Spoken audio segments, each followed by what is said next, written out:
Start करते हैं। सबसे पहले डाउट्स आप बोलेंगे, लास्ट क्लास में मैंने जो एनसीईआरटी दिया था उसके डाउट्स। फर्स्ट एग्जाम्पल्स में कोई डाउट्स हैं? ओके, एग्जाम्पल 5 से पहले कोई?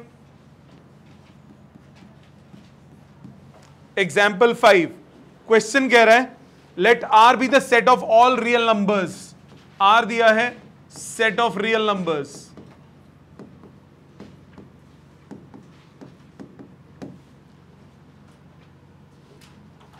What do the Cartesian product R cross R? R cross R क्या रिप्रेजेंट करता है? आर क्रॉस आर मतलब दो real numbers. R cross R का मतलब क्या हुआ? x, y such that x and y both belongs to R। यही मतलब हुआ, x and y both belongs to R। दोनों x और y दोनों रियल नंबर हो तो ये क्या हो जाएगा? ये होगा क्या? ये होगा कोऑर्डिनेट। किसमें? प्लेन में। सो R cross R, R cross R gives set of coordinates in a plane। ठीक है, अगर हम लिखें R cross R cross R, जो कि इस क्वेश्चन का सेकंड पार्ट था, वो क्या होगा? x, y, z such that all the three belongs to real numbers। x, y, z bracket में क्या रिप्रेजेंट करता है? Point in space.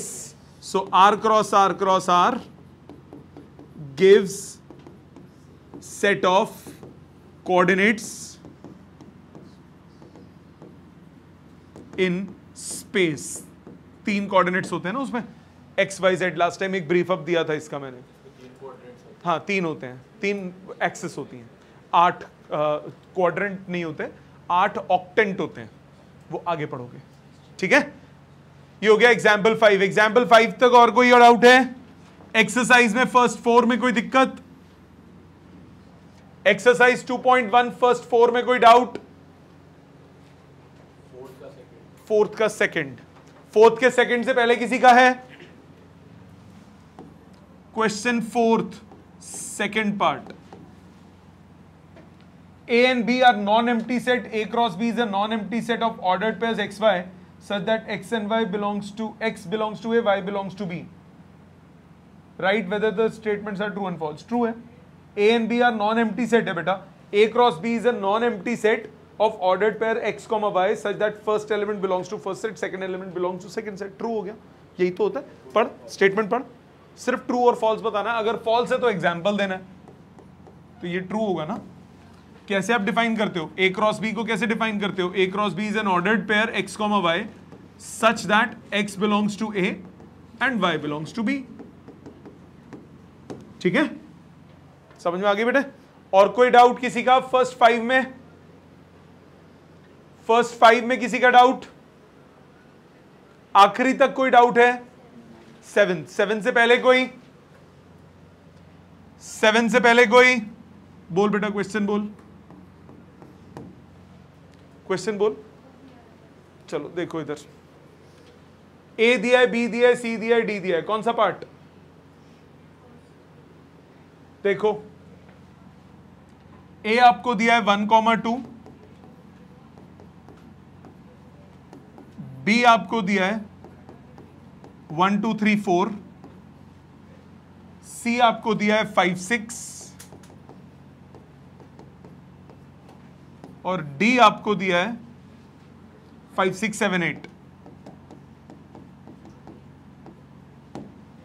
A cross B intersection C, A cross B intersection C, ये हो गया A cross B intersection C में कौन से एलिमेंट्स है बेटा? Empty set, there is nothing in common.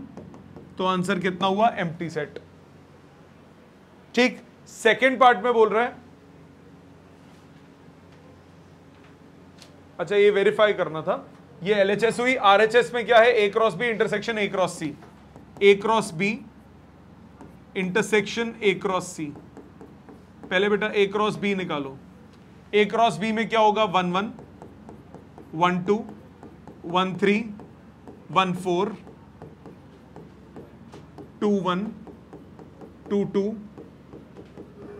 2 3 2 4। Intersection किसके साथ करना है? A cross C 1 5 1 6 2 5 2 6। दोनों में कुछ भी कॉमन नहीं है बेटा, एम्प्टी सेट। वेरीफाई हो गया? ठीक है, सेकंड पार्ट हो जाएगा, वो भी ऐसे ही करना है। सेकंड पार्ट में बोल रहा है A cross C is a subset of B cross D. तो ए क्रॉस सी निकालो, ए क्रॉस सी निकालो। ए क्रॉस सी होगा 1 5 1 6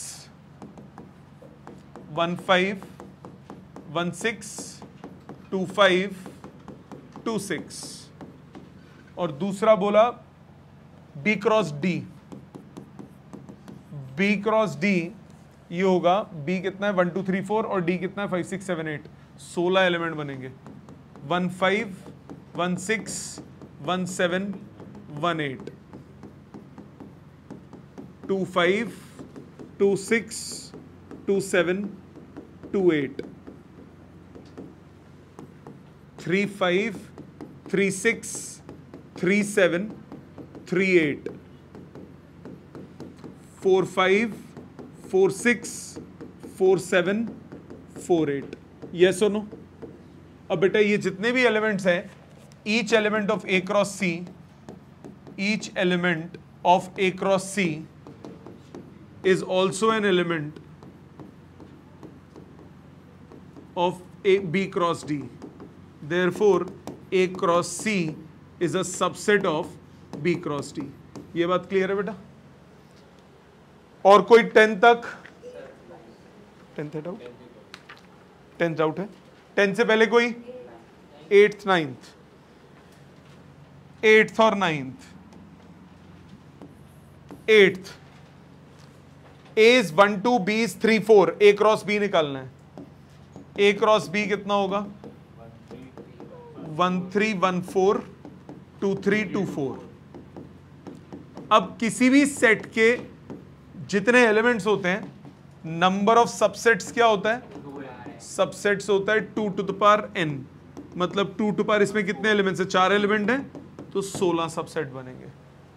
आगे उसने बोला है लिस्ट देम, तो लिस्ट भी कर देते हैं भाई। लिस्ट करोगे तो कौन से बनेंगे? पहले सिंगल सिंगल एलिमेंट वाला लो। 1 3 वाला, 1 4 2 3 2 4। सिंगल वाले हो गए। अब दो दो के पेयर लो। 1 3 1 4 एक पेयर, फिर 1 3 2 3, फिर 1 3 1 2 4, फिर 1 4 2 3, फिर 1 4 2 4, फिर 2 3 2 4।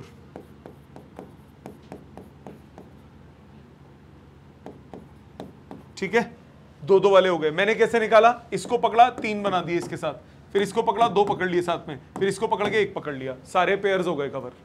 अब उसके बाद 3 के पेयर्स बनाओ। 3 के पेयर्स कौन कौन से बनेंगे? 3 के पेयर्स बनेंगे, पहले लास्ट वाला छोड़ दो, फिर सेकंड वाला छोड़ दो,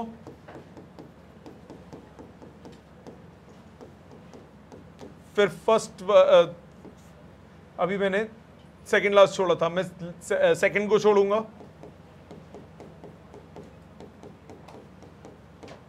अब मैं फर्स्ट को छोड़ दूंगा। नहीं, ओ 2 3 था ये। 1 4 2 3 2 4। अब चारों को ले लो साथ में। 1 3 1 4 2 3 2 4 और एक लास्ट एम्प्टी सेट। उफ, गिनते हैं कितने बने। 16 होने चाहिए। 1 2 3 4 5 6 7 8 9 10 11 12 13 14 15 और ये 16। ठीक है, समझ में आ गया है बेटे? तो क्या करें, इजी था, मुश्किल थोड़े ना था। हाँ, empty set is a subset of every set और set itself is a subset of itself, every set is a subset of itself. 9th and 10th भी देख लीजिए।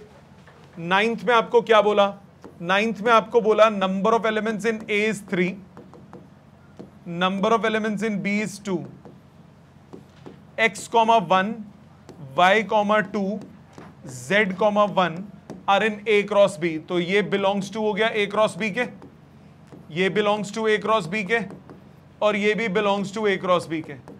अगर belongs to A cross B है मतलब first element belongs to first set, second element belongs to second set. इसमें भी first element belongs to first set, second element belongs to second set. इसमें भी first element belongs to first set, second element belongs to second set. तो A में क्या आया, XYZ, और B में कितना आ गया, 1 और 2। ठीक है, नहीं डायरेक्ट नहीं लिख सकते, आपको स्टेप शो करने पड़ेंगे। इसी तरह 10th, अगर ये MCQ हो फिर डायरेक्टली चूज कर सकते हो, बट जब तक MCQ नहीं है तब तक आपको स्टेप शो करने पड़ेंगे। 10th, Cartesian product of A cross A has 9 elements. तो number of elements in A cross A आपको 9 दिया हुआ है, ये हो गया number of elements in A का स्क्वायर, ये 9 दे दिया, मतलब number of elements in A कितने आ गए, 3। ये बात समझ में आती है, पहली लाइन से पता लगा। among which are found to be are found -1 0 and 0 1, -1, 0 belongs to A cross A है and 0, 1 belongs to A cross A है। इसका मतलब क्या हुआ, -1 belongs to A, 0 belongs to A। इसका मतलब क्या हुआ, 0 belongs to A and 1 belongs to A। मतलब A में क्या आया, A में आया -1 0 and 1। मानते हो कि नहीं? ठीक है, जो जो लिखने लिख लीजिए, 2 मिनट है आपके पास, फिर हम आगे चलेंगे। आगे ध्यान दीजिए, नेक्स्ट हम बात करते हैं रिलेशंस की। प्लीज ध्यान दीजिए, बहुत इजी है, पहले समझेंगे फिर मैं आपको टाइम दूंगा लिखने का। बोलो, अभी आएंगे इस पे। रिलेशंस का मतलब क्या होता है, कोई भी रिलेशन आप जब कार्टेशियन प्रोडक्ट करते हो तो कार्टेशियन प्रोडक्ट में सारे के सारे पॉसिबल पेयर्स लेते हो, कार्टेशियन प्रोडक्ट में सारे के सारे पॉसिबल पेयर्स लेते हो जो जो उसके कार्टेशियन प्रोडक्ट में हो सकते हैं। रिलेशन में सिर्फ वही पेयर लेने होते हैं जो गिवन कंडीशन को सेटिस्फाई करें। मतलब कार्टेशियन प्रोडक्ट और रिलेशन में यह फर्क है कि रिलेशन में you take all the possible pairs, Cartesian product में you take all the possible pairs, in relation you only take those pairs which follow a certain condition. मतलब इसमें एक कंडीशन एक्स्ट्रा हो जाएगी। मतलब मैंने क्या बोला दोबारा, in a Cartesian product,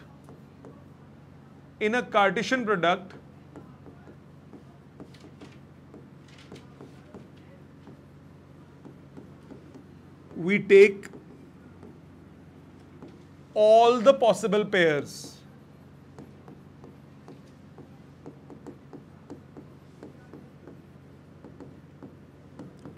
but in a relation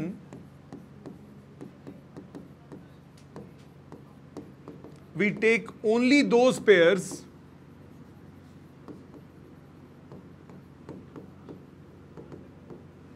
which follow the given condition।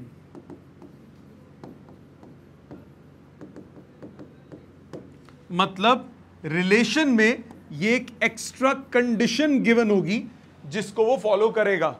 जैसे फॉर एग्जाम्पल, बाद में लिख लें, पहले समझने पे ध्यान दे दें।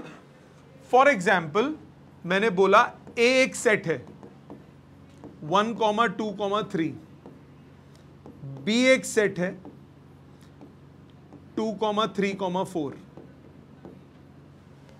ए सेट है 1, 2, 3, बी सेट है 2, 3, 4।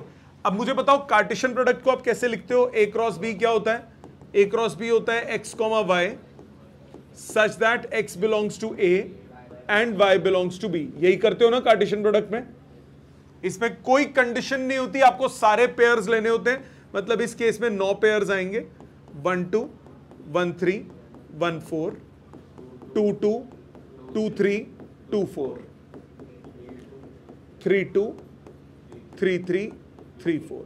मानते हो ना बेटा ये बात? सारे पेयर्स ले लेते हो, कार्टेशियन प्रोडक्ट में सारे पेयर्स लेते हो। रिलेशन में सपोज मैंने एक R1 रिलेशन डिफाइन किया, मैंने बोला x comma y such that x and y both belongs to A, oh sorry, x belongs to A and y belongs to B, and यहां पे मैं एक कंडीशन लगा दूंगा। अब वो मेरी मर्जी, कोई भी कंडीशन हो सकती है। मैंने कंडीशन लगा दी x इक्वल टू y। ये कंडीशन कोई भी हो सकती है। मतलब कार्टेशियन प्रोडक्ट और रिलेशन में फर्क क्या होगा? कार्टेशियन प्रोडक्ट में कोई कंडीशन नहीं होती, आपको सारे पेयर्स लेने होते हैं। रिलेशन में सिर्फ वही पेयर्स लोगे जो इस कंडीशन को क्या करेंगे? सैटिस्फाई। सो इधर इनको सैटिस्फाई करने वाले कौन कौन से पेयर्स हैं? 2 2 एंड 3 3।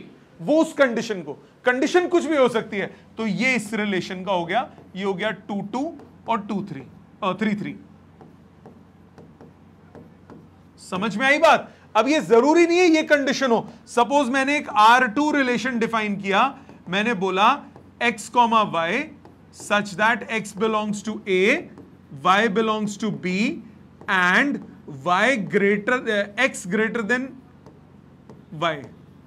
तो सिर्फ वही पेयर्स लेने होंगे जिनमें पहला एलिमेंट दूसरे से क्या हो? बड़ा हो। अब कौन सा होगा? 1 2 नहीं होगा, 1 3 नहीं होगा, 1 4 नहीं होगा, 2 2 नहीं होगा, 2 3 नहीं होगा, 2 4 नहीं होगा, 3 2 होगा, 3 2 होगा, बस सिर्फ 3 2 होगा।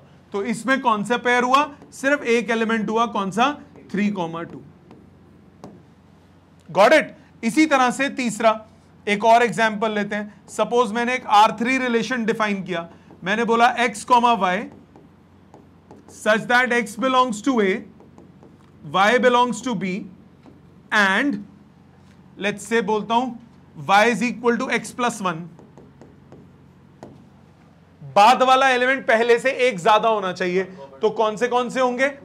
1 comma 2, 2 comma 3, 3 comma 4।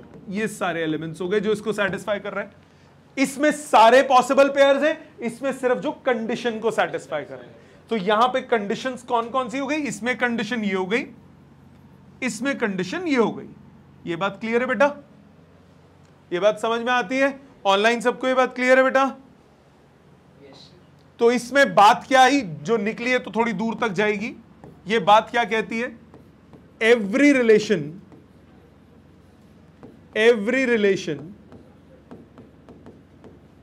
is a subset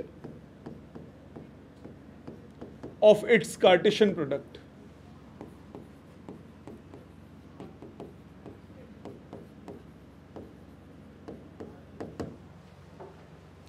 her relation Cartesian product में से ही तो कुछ एलिमेंट्स हैं, तो कोई भी रिलेशन इस कार्टेशियन प्रोडक्ट का क्या होगा? सबसेट होगा। ठीक है? अब कार्टेशियन प्रोडक्ट में कितने एलिमेंट्स हैं? मैंने बोला if a set A has n elements and set B has m elements, then number of elements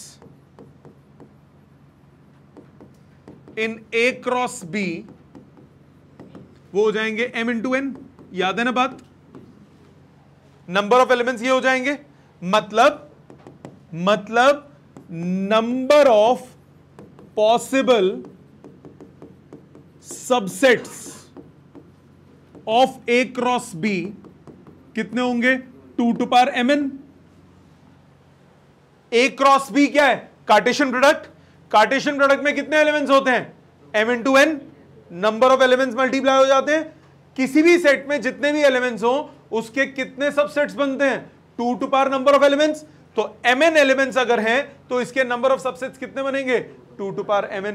number of subsets क्या होते हैं? रिलेशंस। मतलब आपके पास फाइनल इसमें से क्या स्टेटमेंट निकल के आई? आप क्या बोलोगे? इफ ये उसमें आते हैं एमसीक्यूज में बहुत. If a set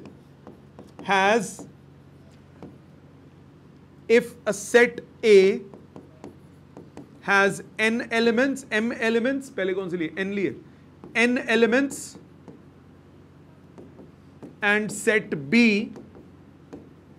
has m elements, then number of possible relations of A cross B are 2 to power mn. ये MCQs में काम आएगा. Number of possible relations 2 to power mn क्यों हुए? क्योंकि नंबर ऑफ पॉसिबल सबसेट्स कितने होंगे? 2 to power mn. जितने सबसेट्स होते हैं उतने ही क्या बन सकते हैं? Relation. Why? Because every relation is a subset. तो जितने सबसेट्स होंगे उतने ही रिलेशन बनेंगे ना. समझ में आ गया? क्लियर? ऑनलाइन क्लियर बेटा? ये फंडामेंटल क्लियर हो गया? पहले इतना लिखो जी. बेटे ए के एम है, बी के एन है, तो मल्टीप्लाई करेगी एम इन टू एन हो गया ना. क्रॉस प्रोडक्ट में कितने होते हैं? नहीं, दोनों एम और एन लिए बेटा, अलग अलग लिए. एक के एम, एक के एन. तो एन इन टू एम लिख दे. मल्टीप्लीकेशन तो सेम ही होती है ना. नंबर ऑफ एलिमेंट्स तो ए क्रॉस बी के बोलो या बी क्रॉस ए के बोलो, वो तो सेम ही होते हैं ना. हाँ, वो मल्टीप्लाई किया है सिर्फ, और कुछ नहीं है. ठीक है, प्लीज यहां तक लिख लीजिए जी. दोनों के लेने. आगे ध्यान दीजिए.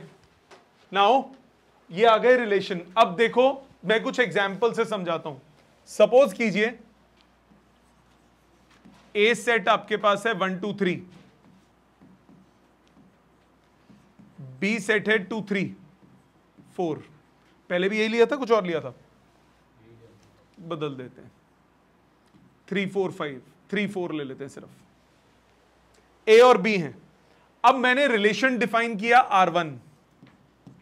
मैंने बोला R1 रिलेशन है x, y such that x and y both belongs to A. नहीं, x belongs to A and y belongs to B. ये तो हो गया कार्टेशियन प्रोडक्ट. अब कोई कंडीशन, एंड अब कंडीशन ले लेता हूं x इक्वल टू y. एक अगर x equal to y condition ले रहा हूं तो ये कौन सी बनेगी?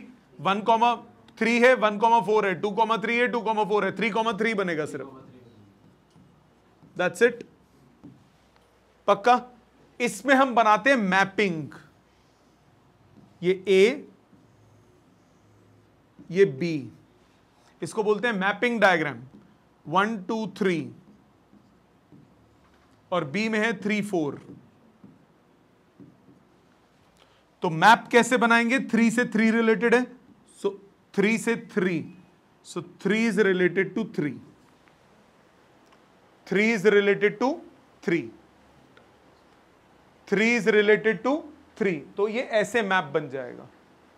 ठीक है. इसी तरह से सपोज इसमें और तो कोई रिलेशन नहीं है ना. सपोज मैंने बोला R2 एक रिलेशन डिफाइन करता हूं इसी में ही x, y such that x belongs to A, y belongs to B and y is greater than equal to x. y is greater than equal to x. तो second element first से क्या होना चाहिए? Greater than equal to नहीं, greater than x ले लेता हूं. y greater than x. Second element first से एक ज्यादा होना चाहिए. सेकेंड एलिमेंट फर्स्ट से ज्यादा होना चाहिए. फिर इक्वल लिख दिया मैंने, सॉरी, भावनाओं में बह गया मैं. सेकेंड एलिमेंट फर्स्ट से एक ज्यादा होना चाहिए. सेकेंड एलिमेंट फर्स्ट से ज्यादा होना चाहिए. 1,3 होगा, बिल्कुल होगा. 1,4 होगा, 2,3 होगा, 2,4 भी होगा. 3,3 नहीं होगा, 3,4 होगा. मानते हो?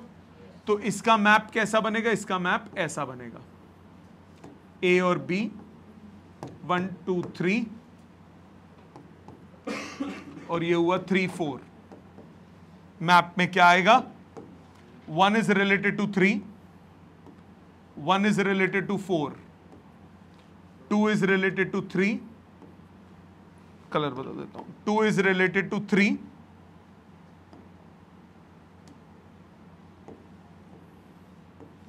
2 is related to 4, 3 is related to 4. ये मैप बनेगा, समझ में आई बात? यहां तक क्लियर? इसमें हम 3 टर्म्स और डिफाइन करते हैं. ये जो पॉइंट आप देख रहे हो 3, इसको बोलेंगे प्री इमेज. ये प्री इमेज है किसकी? 3 की. ये जो 3 है ये कहलाएगा image of 3, image of this 3. मतलब यहां पे ये जो 1 होगा ये कहलाएगा प्री इमेज ऑफ 3 and 4. ये जो 2 होगा ये कहलाएगा प्री इमेज ऑफ 3 and 4. ये जो 3 है ये कहलाएगा प्री इमेज ऑफ 4. जो लेफ्ट साइड वाला होता है ये क्या कहलाता है? Pre image. जो राइट साइड वाला है वो क्या कहलाता है? इमेज. ये जो 3 है ये कहलाएगा इमेज ऑफ 1 and 2. 4 क्या कहलाएगा? Image of 1 2 3. जरूरी नहीं है कि सारे प्री इमेजेस हो. इनमें ये 2 प्री इमेज किसी की नहीं है, इसमें ये इमेज किसी की नहीं है क्योंकि ये मैप्ड नहीं है. इसमें ये तीनों किसी ना किसी की प्री इमेज है, ये दोनों किसी ना किसी की इमेज है. इसमें 3 टर्म्स इसके बाद डिफाइन होती है. टोटल 5 टर्म्स थी. पहली 2 हो गई प्री इमेज इमेज. दूसरी टर्म, तीसरी term domain. Domain of any relation is a set of pre-images. Pre-image का जो सेट है उसको क्या बोलते हैं? डोमेन. प्री-इमेज का जो सेट है उसको क्या बोलते हैं? डोमेन. प्री-इमेज का जो सेट है उसको क्या नाम देंगे? डोमेन. इमेजेस का जो सेट है उसको बोलते हैं रेंज. तो range of any relation is a set of images. Images के सेट को क्या बोलते हैं? रेंज. और तीसरा टर्म है codomain. Codomain of any relation in A cross B is entire set B. चाहे वो इमेज हो चाहे ना हो, बाद वाला पूरा का पूरा सेट वो क्या कहलाता है? कोडोमेन. तो 3 टर्म्स ये हो गई. पहली 2 टर्म्स प्री इमेज लेफ्ट वाला, इमेज राइट वाला. मैपिंग के बिना भी देखो तो ये हो गया प्री इमेज, ये हो गया इमेज. इसी तरह 1 हो गया प्री इमेज, 3 हो गया इमेज, 1 हो गया प्री इमेज, 4 हो गया इमेज. तो इस केस में डोमेन क्या हो जाएगा? 3. रेंज क्या हो जाएगा? 3. कोडोमेन क्या हो जाएगा? 3 4. चाहे इमेज हो चाहे ना हो. जो सेकेंड रिलेशन है इसमें डोमेन क्या हो जाएगा? 1 2 3. रेंज क्या हो जाएगा? 3 4. कोडोमेन क्या हो जाएगा? 3 4. क्या ये समझ में आती है तीनों टर्म्स? क्या कौन सा क्या होता है ये क्लियर है? और एग्जांपल देता हूं, पहले इतना लिखो. आगे देखिए और एग्जांपल्स. सपोज कीजिए एक ए सेट है 1 2 3. प्लीज ध्यान से देखिएगा बेटा, मैं 3-4 रिलेशंस बनाऊंगा. एक ए सेट है 1 2 3. ए क्रॉस ए नहीं बना रहा हूं, सीधा रिलेशन लिख रहा हूं. R1 रिलेशन डिफाइन किया x, y such that x and y both belongs to A. अब मतलब ये रिलेशन किसका होगा? A क्रॉस A में रिलेशन होगा क्योंकि x और y दोनों किस में? A में. और कंडीशन क्या दे दी? Let's say x equal to y. तो कौन कौन से पेयर्स पॉसिबल होंगे? 1, 1, 2, 2 और 3, 3. मानते हो बेटा? इसके अगर मैपिंग बनाऊं तो कैसी बनेगी? A से A 1 2 3 1 2 3. मैपिंग क्या बनी?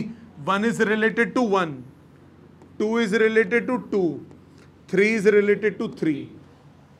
तीनों प्री इमेजेस हैं, तीनों इमेजेस हैं। डोमेन क्या हो गया? 1 2 3 लेफ्ट साइड वाला। रेंज क्या हो गया? 1 2 3 सारी की सारी इमेजेस हैं। और कोर डोमेन हमेशा क्या रहेगा? 1 2 3 बाद वाला। ठीक है, एक R2 रिलेशन डिफाइन करते हैं। R2 रिलेशन मैंने डिफाइन किया, x, y, x and y both belongs to A, y is equal to x plus 1। अब देखो मैं साथ साथ ना बना के दिखा रहा हूं। x की वैल्यू 1 2 3 हो सकती है। x अगर 1 डालोगे तो y कितना आएगा? 2। 1, 2 हो सकता है ना। x अगर 2 डालोगे तो y कितना आएगा? 3। x अगर 3 डालोगे तो y 4 आएगा। 3, 4 नहीं हो सकता क्योंकि 4 इसमें नहीं है। बस खत्म, ये बन गया इसका डोमेन, ये बन गया इसका मैप, वो रिलेशन। नहीं बेटा, x, y लिखते हो ना, पहले लिखते हमेशा x, y हो ना। तो x अगर 1 डालता हूं तो y 2 आया, तो x, y क्या होगा? 1, 2। ठीक है, 1 2 3 related to 1 2 3। now 1 is related to 2, 2 is related to 3। इसमें डोमेन क्या हो गया? 1 2। रेंज क्या हो गई? 2 3।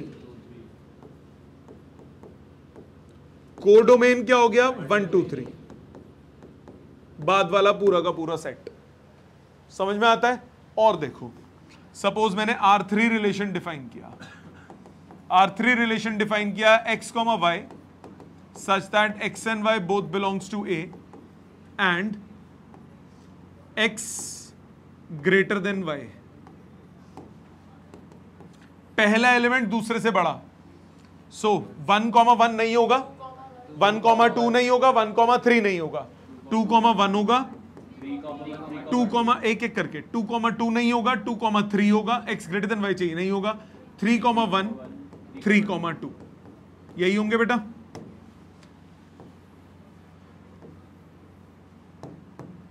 वन टू थ्री 1 2 3 क्या बना?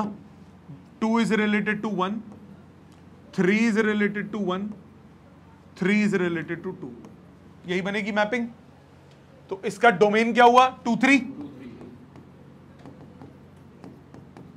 इसका रेंज क्या हुआ? 1 2। और इसका कोर डोमेन क्या हुआ? 1 2 3। क्या ये अब समझ में आता है? कोर डोमेन, डोमेन रेंज पक्का? डोमेन, कोर डोमेन रेंज तीनों समझ में आते हैं। सो ये इसका बेसिक मतलब है। एक और एग्जांपल देखो, R4 एक ले लेते हैं। x, y, x and y both belongs to A,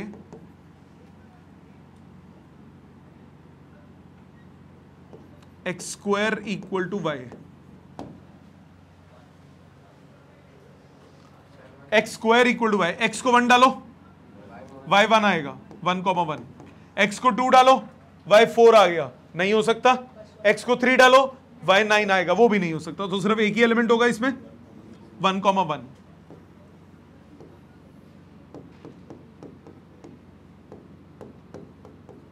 so 1 is related to 1 only. तो इसका डोमेन क्या हो गया? ओनली 1। रेंज क्या हो गया? ओनली 1। और कोर डोमेन क्या हो गया? 1 2 3। समझ में आ गई बात सबको? समझ में आया? ये था रिलेशन। कितना आसान था ना? फंक्शन टफ है, फंक्शन टफ है, रिलेशन खत्म। इतना इजी है रिलेशन। रिलेशन सच में आसान है। कार्टेशियन प्रोडक्ट क्लियर था ना? कार्टेशियन प्रोडक्ट और रिलेशन में क्या फर्क है? सिर्फ एक छोटी सी कंडीशन का। आपको कार्टेशियन प्रोडक्ट में ऑल पॉसिबल पेयर्स लेने होते हैं, रिलेशन में सिर्फ वो पॉसिबल पेयर जो गिवन कंडीशन को सेटिस्फाई करते हैं। कौन कौन से मैंने इसमें टर्म्स यूज की? Pre images. प्री इमेज कौन सी होती है? जो लेफ्ट साइड वाला है, जो पहले वाले पॉइंट्स हैं उनको क्या बोलेंगे? Pre image. इमेज कौन सी होती है? जो बाद वाला है। ठीक है। सेट ऑफ प्री इमेजेस क्या कहलाती है? डोमेन। सेट ऑफ इमेजेस क्या कहलाती हैं? Range. All entire set B क्या कहलाता है? Core domain. ठीक। और ये जो मैं डायग्राम बना रहा हूं इसको क्या बोलेंगे? Mapping diagram. मैं लिख देता हूं, मैंने लिखा नहीं शायद ये। इसको बोलते हैं mapping. Mapping diagram. Domain pre images होती हैं, रेंज इमेजेस होती हैं, और कोडोमेन एंटायर सेट बी, बाद वाला पूरा का पूरा सेट। जी जी, ये जो पहले लिखे हैं, जैसे अब सपोज आप एक मिनट इधर देखना, बिना मैपिंग के भी बना सकते हो। ये वाले पहले वाले एलिमेंट्स आपको डोमेन देंगे, ये डोमेन हो जाएगा। बाद वाले जो हैं ये रेंज देंगे। समझ में आ गई बात अच्छे से? सो ये था। अब आज आपको करना क्या है, फंक्शंस टाइम लेता है, फंक्शंस थोड़ा सा बड़ा है, फंक्शंस डिटेल में है बहुत सारा। एनसीईआरटी में फंक्शंस बहुत ही बकवास दिया हुआ है, तो हम फंक्शंस एनसीईआरटी से नहीं करेंगे, फंक्शंस मैं कराऊंगा अपने तरफ से, बहुत सारा करवाऊंगा। तो वो आपको क्लास फंक्शन की कोई मिस नहीं करनी है। आज का होमवर्क डोमेन इसका छोटा सा है, रिलेशंस का। एनसीईआरटी एक्सरसाइज 2.2 विद एग्जांपल्स, ये करनी है। फंक्शंस हम पहले असाइनमेंट से करेंगे, बाद में एनसीईआरटी उठाएंगे। ये दोनों पहले एनसीईआरटी की है, फंक्शंस पहले हम असाइनमेंट से करेंगे, फिर एनसीईआरटी उठाएंगे। ठीक है, थैंक यू वेरी मच।